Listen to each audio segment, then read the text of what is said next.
हाय friends, good morning. Shri Swami Samarth. कसे आहात तुम्ही? मजेत ना? मजेतच राहा. तर आजचा व्हिडिओ असा आहे की मी तुमच्यासोबत माझी डेली रुटीन शेअर करते. तर सकाळी 8 वाजेपासून तर 10 वाजेपर्यंतचं रुटीन मी तुमच्यासोबत शेअर करते. तर पहिले तर देवपूजा करून घेतली, मग नंतर स्वतः आज केस धुवायचे होते तर केस आधी विंचरून घेतले. ते जर नाही विंचरले तर ते दिवसभर विंचरलेच जात नाही. तर केस वगैरे विंचरून झाल्यानंतर चला म्हटलं आधी बाहेरचं आवरून घेऊ. बाहेरचं स्वच्छ झालं की जरा मन प्रसन्न वाटतं. तर आधी बाहेरचं सगळं स्वच्छ असं झाडून घेतलं. मग नंतर घरातली पण कामं होती. तर बाहेरचं झाडून आल्यानंतर घरातली जी चहा वगैरेचे भांडे सगळे स्वच्छ घासून घेतले. मग नंतर आज पाणी पण येणार होतं. ज्या दिवशी पाणी येतं त्या दिवशी खूप कामं असतात.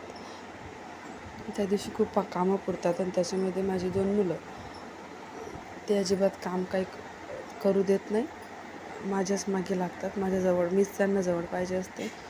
तर इथे पटक्यात म्हटलं चला कामं आवरून घेऊ. पहिले स्वच्छ चहा पाण्याचे भांडे घासून घेतले. मग नंतर बेसिन वगैरे पण स्वच्छ घासायचं होतं मला. तर माझी मुलगी आहे 3 वर्षाची. ती मी काही काम करत असली की मध्येच येते आणि मध्ये माझ्यासोबत काय करते मम्मा, असं करते मम्मा, तसं करते मम्मा. तर तुम्ही बघून घ्या कशी उभी माझ्याजवळ मी काम करते. तर तिला खूप आवडतं माझ्याजवळ मी काम करत असले की उभं राहायला. तर नंतर हे सगळं आवरून झाल्यानंतर घर वगैरे झाडून घेतलं. तर या माझ्या भाचीबाई आहेत. माझ्याशी बडाबडा करत आहे. तर दोघं तिघं पोरं जमले की खूप मस्ती करतात. कामं तर दिवसभर चालतात. तर इथे सगळं घरातलं आवरून घेतलं स्वच्छ असं. मग स्वयंपाकाला लागले. तर मी इकडे स्वयंपाक करत होती तोपर्यंत आईने बाहेरचं पाणी वगैरे भरलं. तर इथे मुगाची डाळ करायची होती मला. मुगाची डाळ पटक्यात स्वयंपाक करून घेतला.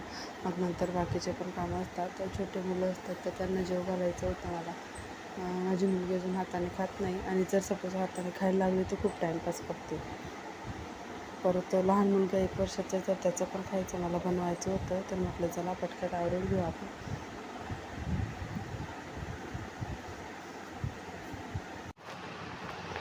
तर आता इथे पटक्यात भाजी करून घेते. नंतर भाजी झाली की इकडे पोळ्या करून घेते. लगेच मग तिथे गॅस ओटा वगैरे आवरून घेईन. मग कामं पटक्यात झालं की आपल्याला दुपारी पण थोडा आराम करायला मिळतो. नाहीतर मग कामं राहिले, मुलं पण चिडचिड करत, कामं असले तर मग आराम करायला मिळत नाही. तर इथे भाजी एकाकडे शिजत होती तोपर्यंत म्हटलं चला पटक्यात पोळ्या वगैरे करून घेऊ आपण.